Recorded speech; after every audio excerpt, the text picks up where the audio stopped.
Okay, so it is late at night, the night before I'm posting a video, the one about nuclear weapons and why they're still a threat, and we just realized that in one of the shots it's supposed to say a trillion and I drew a billion, and I don't really want to go and redraw the whole drawing right now, so I am doing some last minute visual effects to replace a billion with a trillion. I'll show you how that goes here. Here I have a shot where I had drawn a billion and I was supposed to draw a trillion. You can see over the course of the drawing, my hand is in the way, and that's kind of a messy thing to do visual effects for. So what I've done is I've covered that up with a layer based on one of the freeze frames of an earlier part of the shot where nothing was drawn there.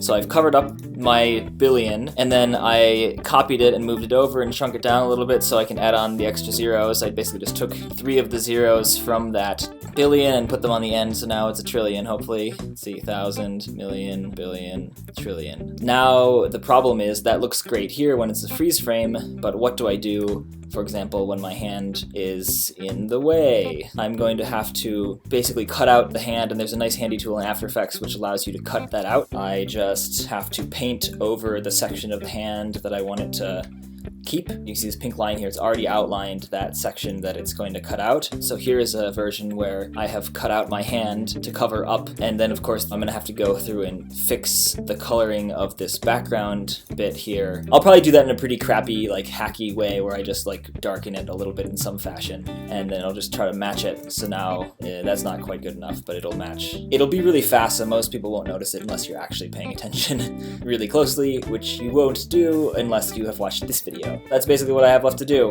A little bit of fiddling here and there to get these colors to look right and to get the edges to look good. But other than that, I think this effect is done, and then I'll just throw this back in the video and re-export and re-upload to YouTube and put all the annotations on again, and I'll be done. Bye. And in a time when they really should be downgrading, the US and Russian governments are both planning to upgrade their arsenals at a huge cost.